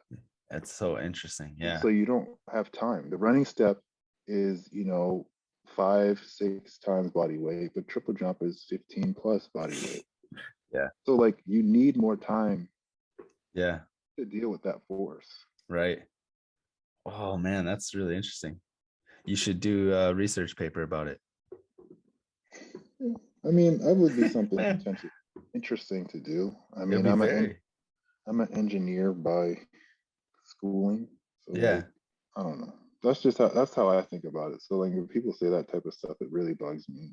Yeah. But hey, I look at it like maybe by the virtue of being on this like interview, I'm like somewhat have some level of notoriety, but like I look at it as like no, I'm a nobody, so like I gotta prove to people that I actually know what I'm talking about. So if Thea comes out here in double arms and jumps 15-40, like I don't want to hear anything from anybody. Let's go. Yeah. You know what I mean? Yep. Because again, I'll say this publicly because let's put it on my Instagram. Like I was in a conversation, this guy told me the double arm, single arm thing came up, and he said, hey, nobody good double arms. I was like, well, Thea double arms. And he's like, well, she hasn't been very successful. I'm like, oh, what do you mean? She's like an Olympic finalist. Like who have you coached? Like, what do you say? Yeah. He's like, well, until she jumps 15 meters, it's not successful. I'm like, oh man. all right, well, let me save this. And you just wait. I'll get back to you in the winter. Let's go. You know what I'm saying? So, I mean, I I think think that's how it is. Like people get stuck in their ways, and so the way you break them out of it big is time. you whip their ass, and then Yeah, they have to change. for sure. For sure. I think, I mean, exactly what you're saying and your mindset shows it, but just like people don't really think for themselves. And so when you challenge that, then they're just like, oh, you're dumb. You know, why would you do it that way? But I mean, if they took a second and asked you why you're doing it that way, and you give them all the reasons that you have because you've actually thought it through, then, you know, they don't have anything to say to that other than just regurgitating what they've heard. Yeah, man. Like I I'm very like science based Hmm. and kind of like I try to read all the research papers and I talk to all the top guys when I go to these meets. I try to spy on them. I try Yeah, to ask them yeah, questions, and so like I try to pull information from a bunch of different places and kind of synthesize it. yes, Like as again, as an engineer, as I in my other work I do like financial modeling and stuff like that and dang, statistics. It's just like getting a bunch of information and synthesizing it and finding the patterns between them. And so yeah, like I think a big error that I think a lot of people make as coaches is like, oh, um, I love what this coach does. So and so is the greatest. They're the best coach. This is what so and so does, and so that's what I'm going to do.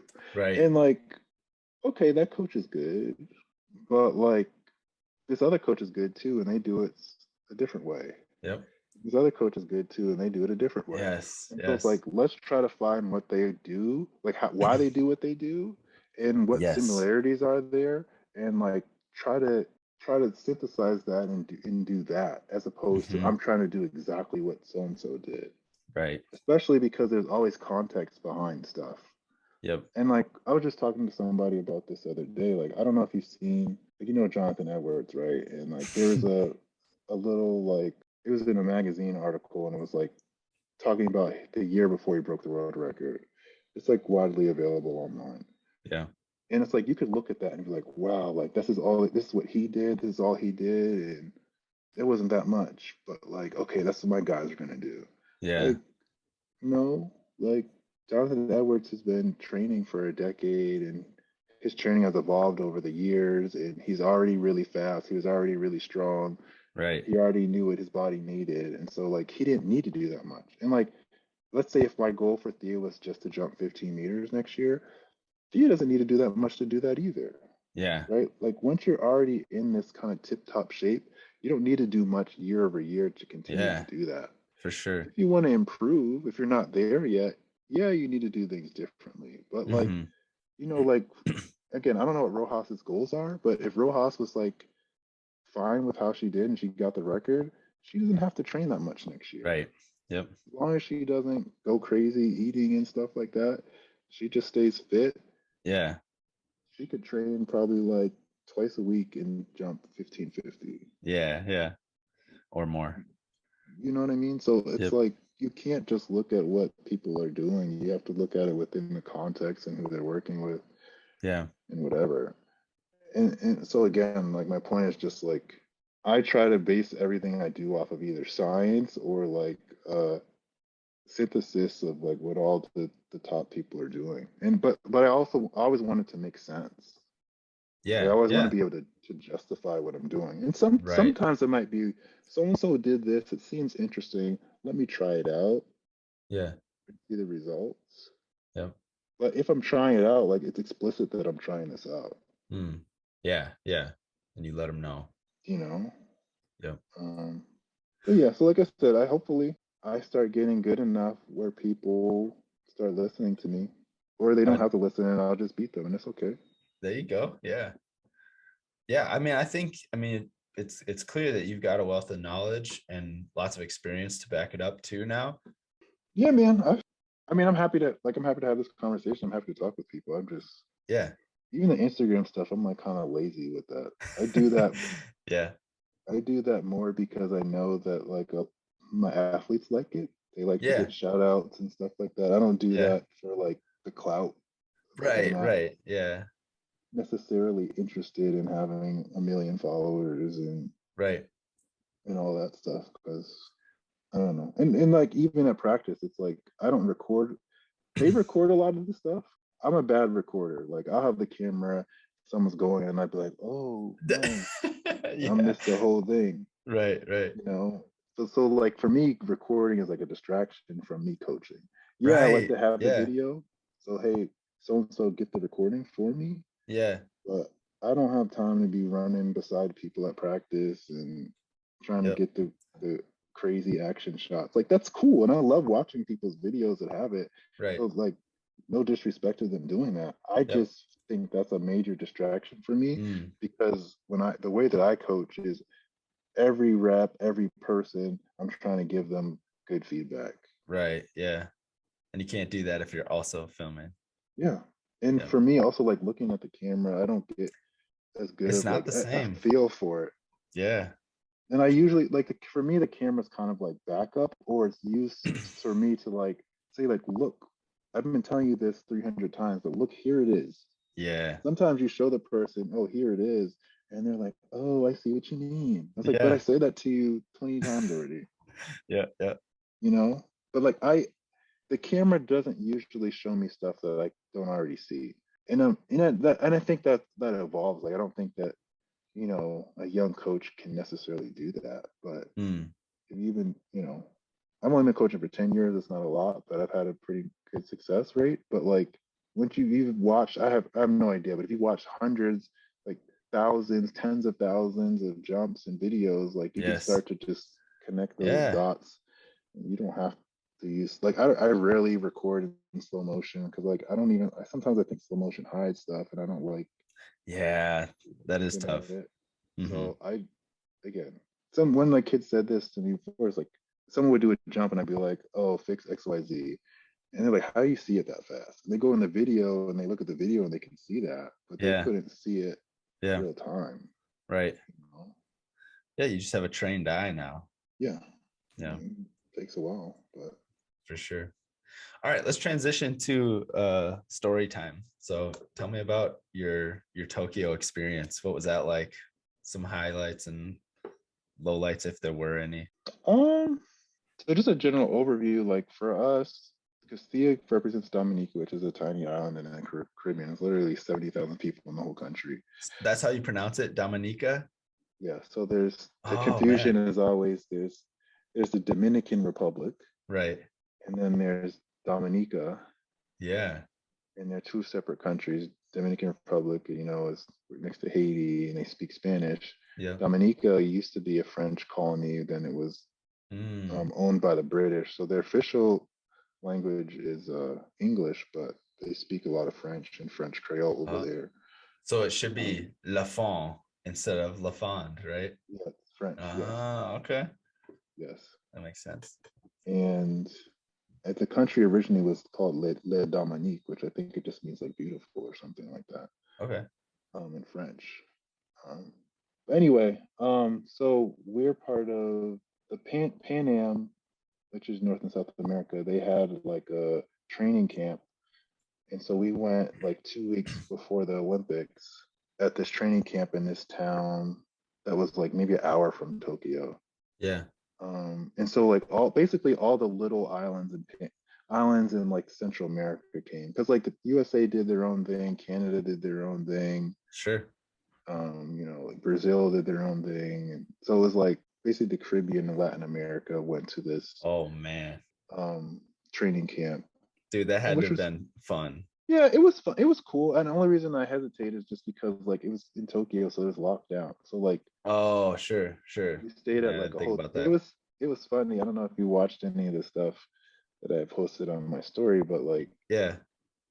it's like when we would stay at a hotel, and like if you wanted to go to the track, there was a bus to get to the track or the weight room, and like there were these guys that literally would walk like escort us, and they would like put their arms out and like block people from interacting with us.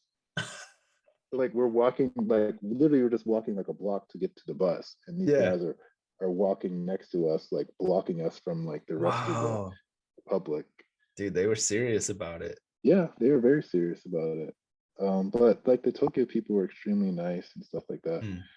So like again, we did the training camp. I think maybe it was like we were there like 10 days earlier. It was like, no, I'm lying.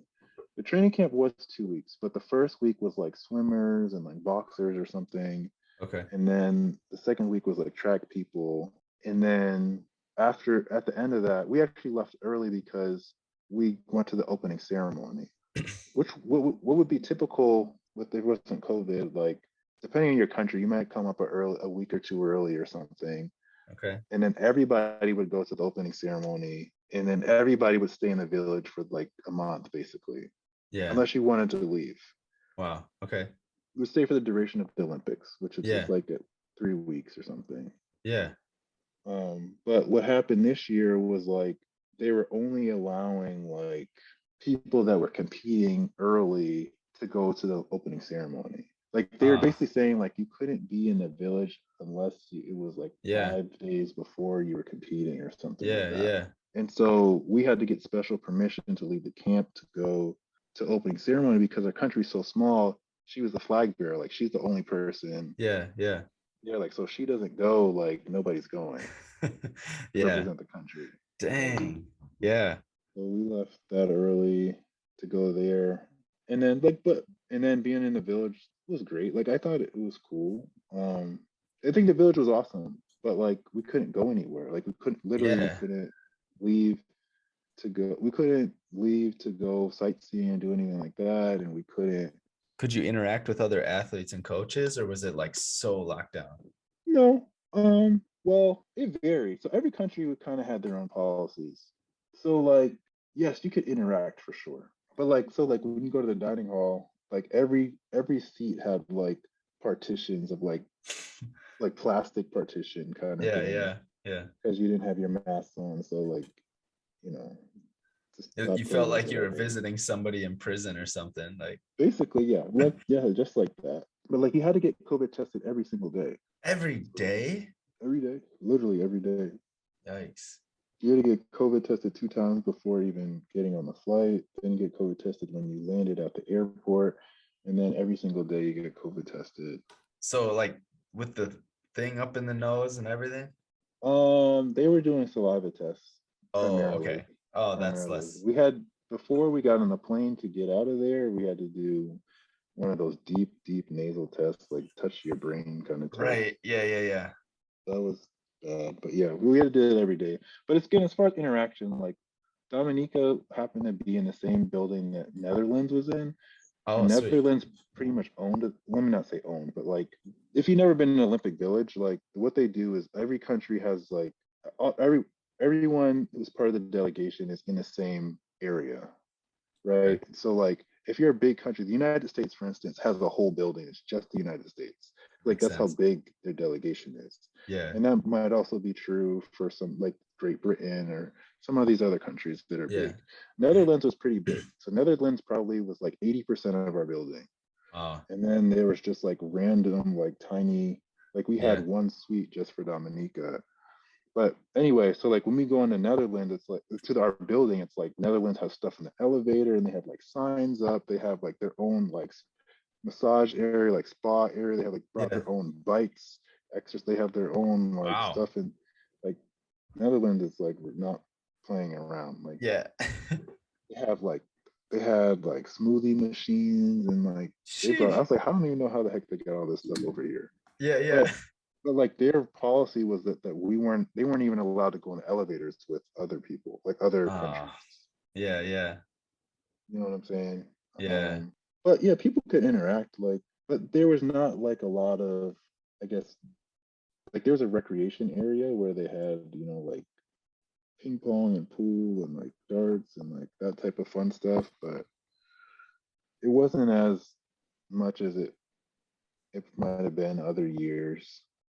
Like I've been to True. other, I haven't been, I've been to I went to the London and Rio Olympics just for fun because like I told you my Muhammad, my friend was there. And so I've Yeah. seen the other villages and stuff like that. That's But it was awesome. kind of like frowned upon, I guess, to like really be chilling and there weren't like parties and you couldn't go out. But like as far as interacting in like the dining halls or the weight room and stuff, people would like chill and talk and stuff. Yeah. Okay. Um, That's cool at least. but like I said, I think the biggest thing for me is like the Japanese people were like super duper friendly, like friendly, like you would be in a dining hall. This is kind of like annoying, but it is what it is. Like you had to wear gloves to like get the utensils and like get the food and all that stuff. Yeah. But they're like these really super paper thin gloves, right? Okay. Because they're disposable. Yeah. And so like let's say you're gonna go put your food away for the trash, like throw your stuff away. You have those little gloves and they're so light that you walk and they'll blow off your table, your tray, right? So Yeah. Yeah. it'll blow off your tray and somebody will like run and come pick it up and be like, oh, I got it for you. Like, no problem, no Oh, problem. really? And like throw it away. They were super hospitable and Yeah. They'll well, take your tray and put all yeah. the stuff for you. Like they were just like, it was like super ultimate service, Yeah. Yeah. like niceness. So it's like a shame that we It's really awesome. weren't able to do other stuff. Right. Yeah. But yeah, I thought it was cool. I like I said, as far as interaction, like I think most countries are kind of like, hey, other countries can't be up in our building, Uh, but you could interact with people outside of the building. sure. Yeah. Um, Yeah. I mean, it makes sense, but yeah, it kind of ruins a little bit of the fun of the Olympics, it sounds like. Definitely, yeah, it did. But I personally, I'm really proud of making it there, and it was Yeah.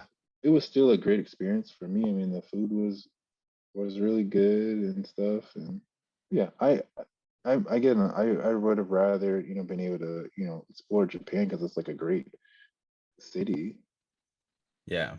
you know, Yeah. even great, yeah, it's a great city, Yeah. lot to do, lot to see. I had never been to Japan, like Paris. I plan on going to Paris. Paris should be fun, but I've been to Paris before. Oh, okay. That's cool. Um, Random side note on that is like I feel like Paris, it was kind of convenient that the 2020 Olympics were pushed a year because now it's only a 3-year gap to the next one. So it's like I feel like that's got to be easier to prepare for, right? Or is it harder with missing that year? I mean, I guess it's easier because there's less time. I guess it depends on. I mean, it depends. Like if you're really young, it's harder, right? Because you have less time to get better. Oh, sure. Yeah. So it will But play to the advantage of the older, more seasoned athletes. yeah, um, and maybe it's harder in the sense like this year is is a lot of things got rescheduled. So you have World Indoor Championships, you have World Outdoor Championships, you have the Commonwealth Games, you have the European Championships, you have the NACAG Championships. Like Yeah. all that's in the same year. And so like Yeah. obviously, so like Thea, she's a Dominica, that's part of the Commonwealth. So she has Worlds and she has the Commonwealth Games, and then she has the NACAG Championships after that. Wow. And then the European people, which also could be part of the Commonwealth, have the Mhm. European Championship. So I don't think it's even possible to do Europeans and do the Commonwealth Games. Maybe it is. I don't think the timing works out. So like yeah, this year gets really condensed, and so it's kind of Yeah. hard in That that would be tough. regard. Yeah. So you aren't a full-time coach, right? You work, you said, and you do some banking modeling and finance Yeah. stuff. How do you balance that? Like coaching professionals and high schoolers and doing another full-time Um. job? Well, I'm lucky in the sense that, well, I'm lucky and I also planned it out to a degree. But like I Sure. used to work, what I used to do when I was doing more high school stuff, I worked full time, but like Tuesday, Thursday, I would leave work at like 3 o'clock to go coach the high school kids. And then the other somewhat like 2 days a week, I meant to stay until like 7. So like I was still working full time, but Yeah. and my work was cool with that and it was fine.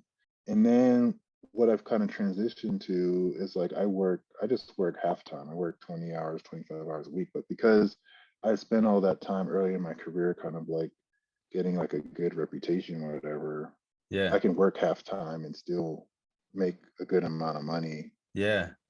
and then I can just coach at night. I could probably work.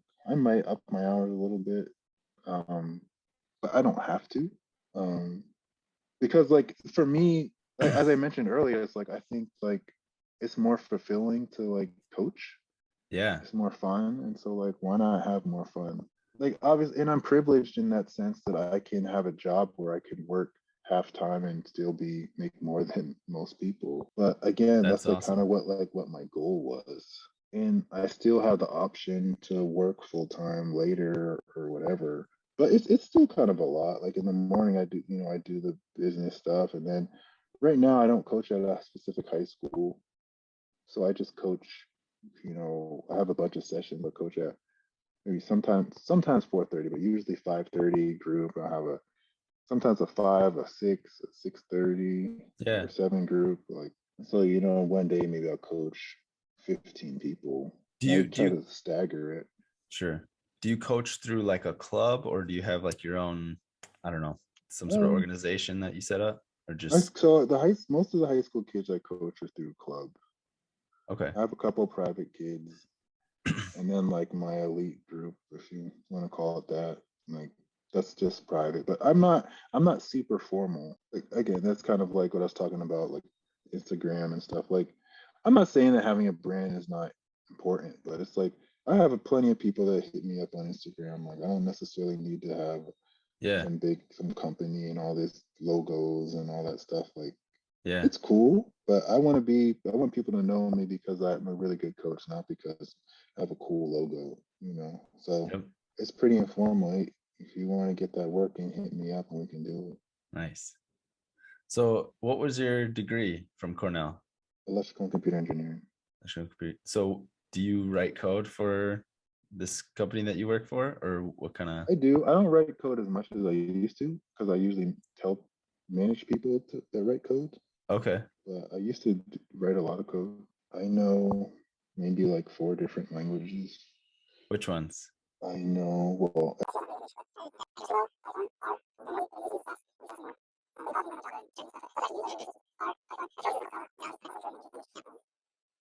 yeah, I think that's it. Nice. So, do you think that your engineering degree and or mindset is a major benefit to your coaching? How, Definitely.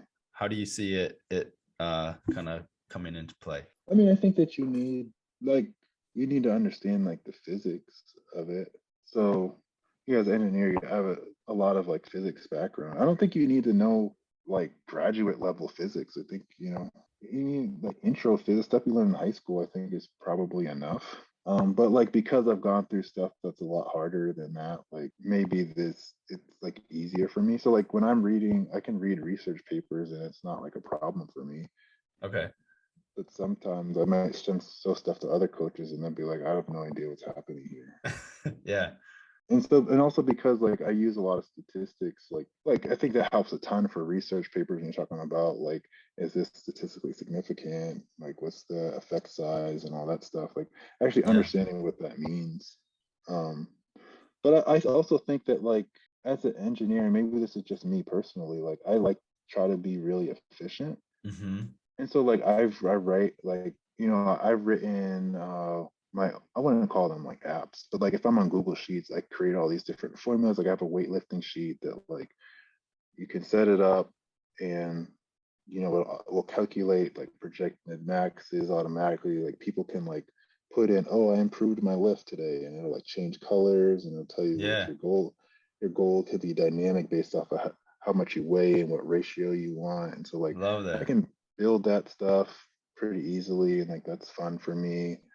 I create things like one thing I have like you heard like people running over mini hurdles or wickets or whatever. Yep. So I can say, hey, I know what this person's trochanter length is, or I know what their height is. And so I say, okay, based off of that, I can put this into this thing and like, okay, this is the wicket pattern they should run Yeah. for their leg length. Or I could say, hey, I want their leg lengths, but I actually want it closer. I want it like 95%. And so it automatically adjusts. So I can just change a Wow. couple of numbers. Boom, here's a pattern. And so like sometimes I think people are like, oh, we run wickets and this is what we run. Or they Yeah. have 2 or 3.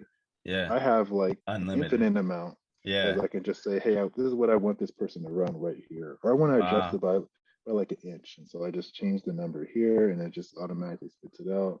So how much would it cost for me to get that from you? Zero. I mean, I can send Zero. it to you. Yeah, that'd be awesome. So like I build stuff like that, and even I mean, again, I feel like you have like high school physics and like algebra, like that's all that track is, man. It's not that. But I Right, feel like some right. people go through it, that stuff, and they're like, man, I finally got through this class. I'm never gonna do this again, and they just don't think about it. But like for Yeah, me, I live in like mathematics, right? And yeah, so it's like I'm always doing calculations about and projections about what I think people can do, where they should be, how fast they should be running, yeah. That's awesome. looking at step length, stride frequency. Yeah, I'd be super interested in that kind of stuff. Like you should start posting more of that. I'd be really curious to see that. I have no problem like sharing that stuff. Yeah, that'd be sweet. I'll try to remember to hit you up for it after the interview. So going back to Tokyo, what is it like trying to like taper for that? Like do you taper for like a month or just for like 2 weeks or a week or a few days? I think the taper was roughly like 2 weeks. The way I think about the taper is like, again, it's individual, right? So like Mhm. you might look at literature, it might say, optimal taper is like 10 to 14 days or blah blah blah or something, right? Maybe empirically that's what somebody has seen with different athletes, and I think Mhm. that's roughly right. But like I Yeah. also think that there's a window, right? Like Yeah. I look at it as like, hey, you probably need like at least 10 days for a taper, but that taper will last probably like 2 to 3 weeks. Oh So wow. like just give yourself enough time to hit that window. Like Yeah. don't try to be too perfect with it. That's good. Because like based off of a lot of studies that like you could stop lifting for 6 weeks and still maintain your strength, right? Wow. Okay. Didn't know So like that. so you shouldn't be that concerned about that stuff. You also know that like when you taper, like you're gonna get this effect of like your muscle fiber type changing to more of those fast twitch fibers. And Oh, so like okay. that's like what you're trying to induce, and Yeah. it takes some time. Mm. And but that effect lasts, like I said, an order of weeks. And so like you shouldn't be like, okay, I got to get all this work in, and then I'm gonna like try to rush the taper. Like Yeah. you're not losing anything. And you also should know that like you could lift you know once a week or once every 5 days or something, depending on the lift that you're talking about, and you can still maintain those strength levels. Interesting. So again, I could look it up, but I have what we did leading into it. But for me, it's like it's mainly you're going to reduce the volume a lot, and but you're going to have really high intensity stuff, like really high quality, high intensity stuff. hmm That's pretty common, I think, right? Yeah, I hope For so. for a taper. Yeah. Yeah. So Nice. Okay. So then I'm trying to think specifically about Tokyo. I mean, just talk more about it. Like you said the athlete village was a little bit different, obviously, because everything was so separated and trying to keep the distance that way. What do you guys do for like meals and eating? Is it just what they have there, or can you guys order stuff in from outside of the village, or what's all that like? so the dining hall, I believe, is open 24/7, and they have a million options. I think this is on my Instagram if you ever want to look at it, where I like literally show you everything. I did see a But couple of them. Yeah, I didn't post all that stuff up because I'm just bad with Instagram. sure. But I have it on my phone still. But Nice. anyway, like they have, because literally the Olympics is like a world event. They have sections for everything, right? So they have like a halal section, for like the Yeah, Muslim, like Middle Eastern kind of people. I suppose that makes sense. Yeah. Of course, they have like a Asian, like Japanese section. Yeah. They have just like a salad section with all different types of stuff and fruits and vegetables. They have, hot. They have like always every single one of these things I've been to. Pan American Games, CAC games, all that stuff. They always have pizza and fries. You can always depend on that. Classic. spaghetti.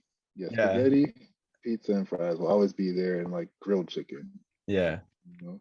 That's awesome. And then Olympics, they have ice cream, they have all types of desserts. Like it's like a massive like dining Yeah. hall. And then other years, like in Brazil, they had like a McDonald's was there that was like free and unlimited. That's what, They yeah. didn't have any of that outside vendors. I don't know if that was COVID related or what. Probably. I don't know. I imagine that some countries probably had brought in their own food and maybe even had their own chefs. Yeah. Yeah. But that's me speculating. But like Okay. what you have these people that are called chefs de missions. They're people that they run like the logistics for your country. And depending on Okay. your country, you have assistant chefs and stuff like that, and you have assistants. So you have local Japanese people that will help you get whatever you want. Yeah. And so, and a lot of times, these Japanese people or whatever country you're in, they wanted to be with your country, or they might be somewhat affiliated with your country. Okay. So like the lady that was one of our assistants, she actually lived in Dominica for a couple of years, but she was Japanese. She's like Okay. random. Yeah. But like, but like, if you're this, let's say you're chef or you're assistant for China, like you speak your food in Chinese, like they're gonna be, Right. they're not just a random Japanese person that doesn't know anything about Hmm. your country. Makes And sense. so again, like these people will go to the store for you and get you stuff if that's what you Wow. want. That's crazy. Like they'll do, like their job is to kind of do whatever you want them to do. I mean, they're volunteers, but like they're gonna Yeah. do their best to get you whatever you want. So you say, hey, can you get me these random snacks from the store? Like Yeah. they'll do it for you. Did you take advantage of it or no? Usually the chefs and the delegates take advantage of that, but they brought us like gifts and snacks and stuff like that. Wow. Yeah. So yeah, so I mean, it's again, so you can always get food at the dining hall. You also have like these like fobs where like you can get, because Coke I think typically has a contract with Olympics, so it's like there'll be vending machines, and so you just literally just wave the fob, and then you can get as much like Powerade and Wow. Okay. soda and water and whatever you want. I mean, I think Thea started getting sick of the food because literally she was eating the same thing every day for like 10 days because she was trying to like lean out. I wasn't sick of the food because there was tons of options. Dude, Like, I would say I feel like being a coach at the Olympics is like perfect. You just get to pig out on whatever you want. yeah, like they had sushi every day, like if you like sushi, that's great. Dang. They have, over there they had sushi, they had like they had a ramen station, they had like all types of noodle stations. Again, they have food from all over the world. You're making me hungry right now. It's not good. Yeah, man. So I totally enjoyed that. I thought the food there was awesome. Yeah. All right. So let's talk about the experience as a coach specifically at the Olympics. Like, was it more or less formal and intense than other, international meets you've been to, or is it basically the same thing? Here's your credentials, here's where you can go. Um, Is it better or worse or the same? as far as far as what the intensity, like what do you organization? Yeah. Probably gives some more specific. The flow and like the ease of like, knowing what to do, where to go, and then be able to do your job as a coach. Oh, I think so.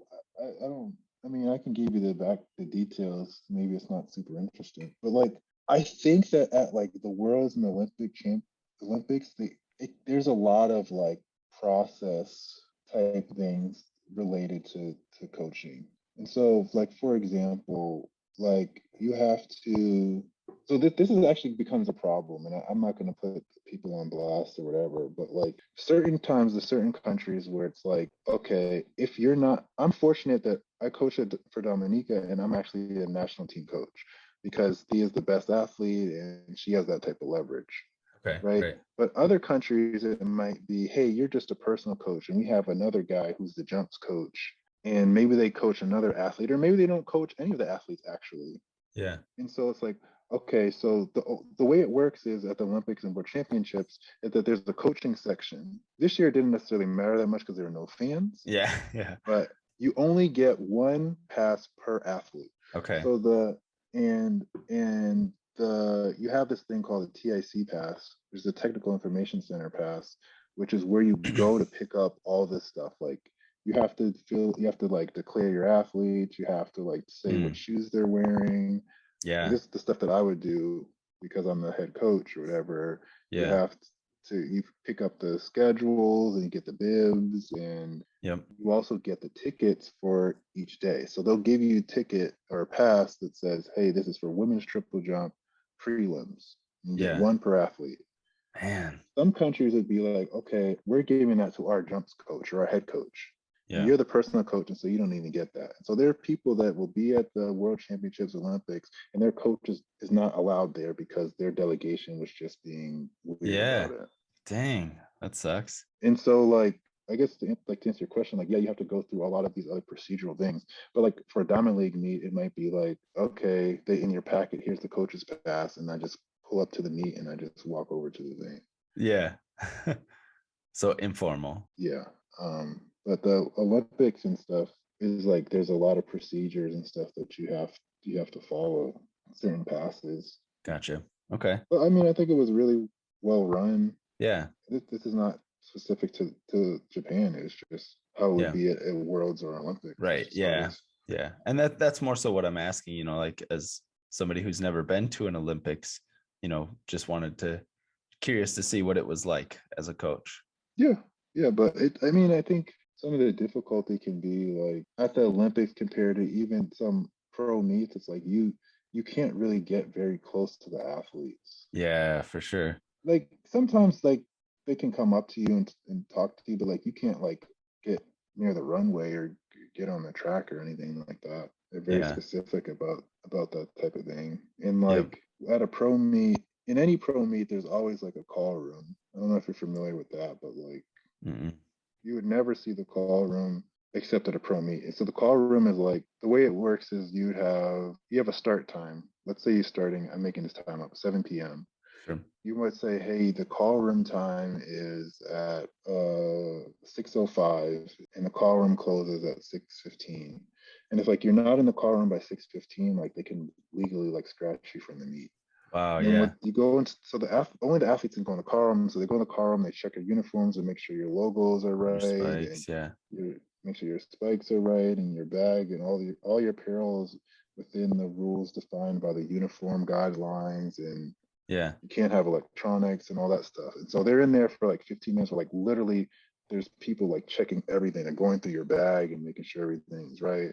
And then they'll walk them out onto the infield, and then they typically have about 30 minutes to warm up, and then about 30 minutes. So you'd have to be warmed up before you go to the call room then, right? So yeah, so that's a whole process in itself. So like you should do some part of your warm up before. Yeah. Then you go to the call room and you're chilling for 15 minutes. Then you have another 30 minutes to like do some more warm up and get your run throughs and whatever you want to do before the competition. And so like if you've never done that before, like that's certainly something you have to learn, because it's a totally different process than just pulling up to a meet and competing. For sure. Wow. But it's a very standard process for a professional. Like, okay. But sometimes, you get held up in there. And then what they'll do is they might close the pit 10 minutes before, because then they have to do introductions for everybody. Especially if it's like the Olympics where they're going to do a big introduction and they're, they have to stop everything. Yeah. And so it's like you really have to know, you have to really be in tune with your body as far as like what it needs to be warm and staying warm and all that, because there's a lot of breaks and interruptions and stuff. Talking about a pro meet. That's huge. I think that's something a lot of people probably don't think about. Cool. All right. Can you share maybe a favorite coaching story, whether it's at a pro level or a high school level, just something that you think of fondly and that you remember is just like, yeah, that was a really fun one? I mean, I think too many to pick from. No, I'm trying to think of something I didn't already talk about, and that's good. I mean, I think what was a fun story. I mean, not fun. Like, something I feel really good about was like people definitely don't really know. Like Thea this year or this past season, like or up until this season, Thea had never been to a Diamond League meet. And so one of her goals for this year was actually like get in the Diamond League meets and like do well and stuff like that. Like we've Yeah. been weightlifted, and there have been times where I thought that she should have been in Diamond League meets because, like as I told you, Yeah. somewhat political. It's like if you Right. PR, if you just your season best is better than like three of the people in the meet, you're kind of like, Doesn't what the heck? matter. Yeah. Like, how the heck did these people get in there and I didn't get in there? And that's how we kind of felt a lot. Right. And so, like, this year is the first year she got into Diamond League. She got into the Doha Diamond League meet. And like leading up to that meet, like indoors, her first meet, she jumped 14:52, which is big, which is a PR. And, people were Yeah. hyped. And then like agents were kind of talking to her about getting deals and things like that. And they're like, hey, just you got to do it again. And then that first meet, she actually had really bruised her heel up. And so Oh, it's like going into the next meet where we felt like we had to like legitimize that jump and do it again. yeah. Like we weren't able to really do any jumping on that leg. Yeah. And I was like, look, we just got to do this to get this money or whatever. And she goes, and fortunately she was able to jump 14:54 and do that. Yeah. Do it again. I think at the time it was the world lead. But anyway, like her foot was still messed up, and this is in February, right?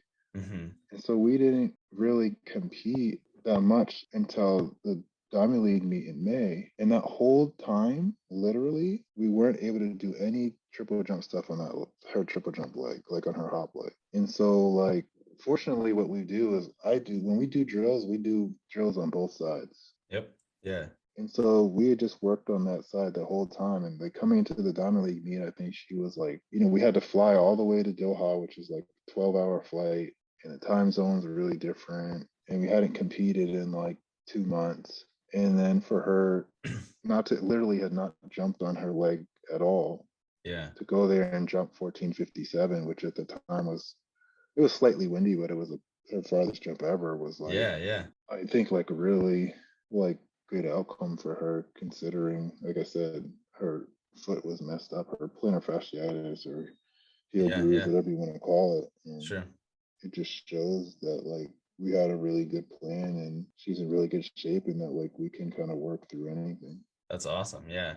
That would give her or me as an athlete a lot of confidence, moving forward, that like little things or big things like that might not affect it as much as you used to think it would. So what's one thing you would share with an up and coming coach and then an up and coming jumper, just about how to approach training or writing programs?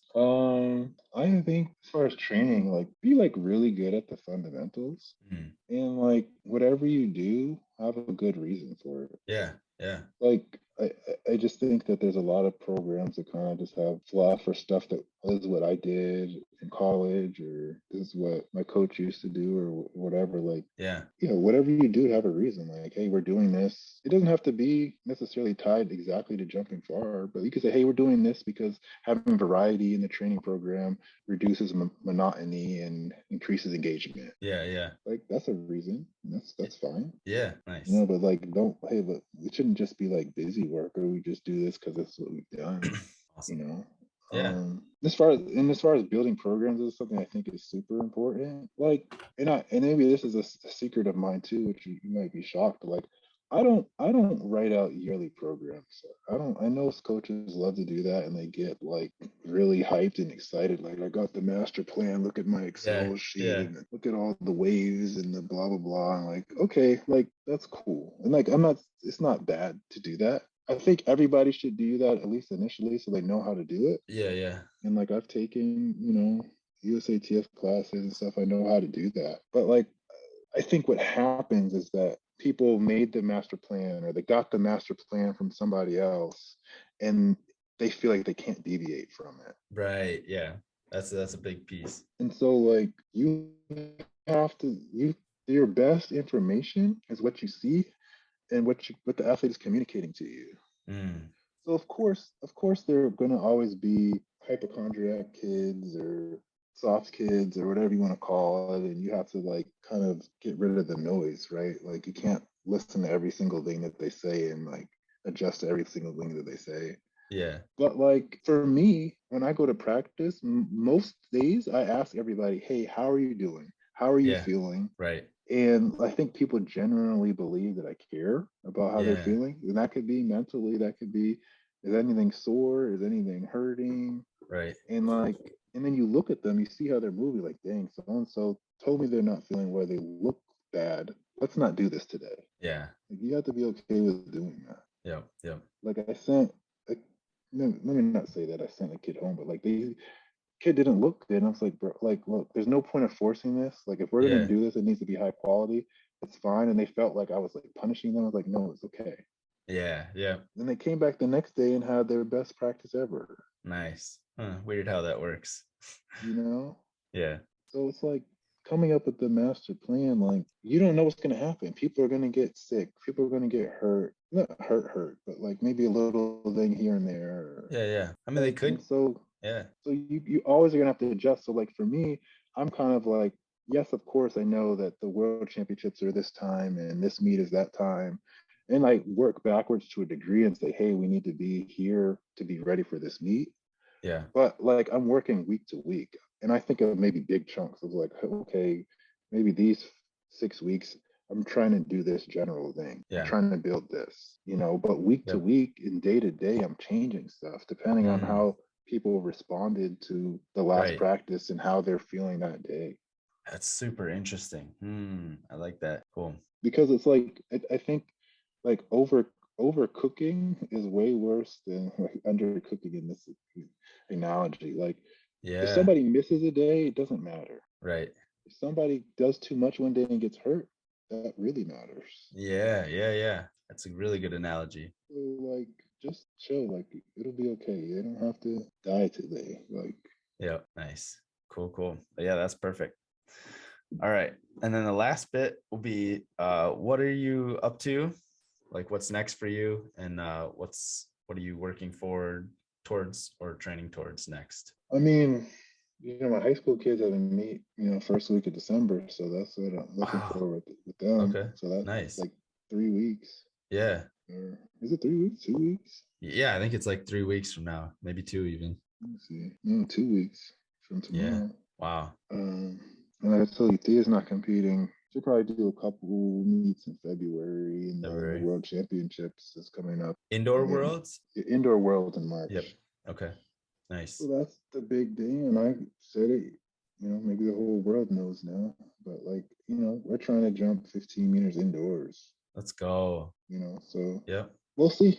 Easier Yep. said than done. Yep. I hope, and I think after Thea's performance at the Olympics, every coach pretty much had something to say to me about it. Yeah. And it's like these guys I've seen a lot, and they don't say anything to me, and now all of a sudden they see me. So like, Right. I think everybody knows what it is. Like they see what it is.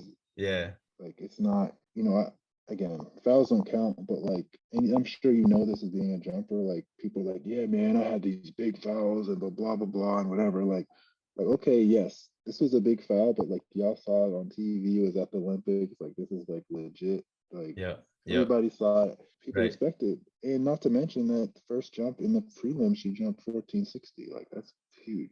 Right. Yep. Yeah. That's awesome. So World Indoors is the big one that you're focusing on? Well, they're coming up. I wouldn't say World Indoors isn't a focus as much as say the Outdoor World Championships. Yeah.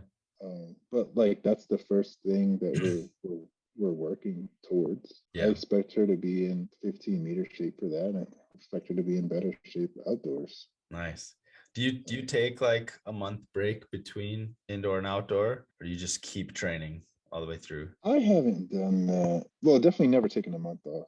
Or yeah, sorry, I mean a break. It could be a week, a day, but A break, we're talking like 2 or 3 days maybe. 2, 3 days. Wow. Yeah. Okay. But So, I'm not going back to the point I made about missing a day is not a huge deal. Like at right. Thea's level, I'm not opposed to it. Like I told you I talked to Patricia Momona's coach. Like he gives her a week break after the indoor season. And to Yeah. me, even like a year or two ago, he told me that, and I was kind of like, really? Like, But she's older and she's been doing it for so long. Like maybe that's Sure. fine, and maybe Thea can do that too. Yeah. But the way that again that I coach, and this is not the way everybody needs to coach, but the way that I coach is kind of like Thea's trying. We're trying to jump super far. We're trying to win everything, and so like she needs to keep building. Mm-hmm.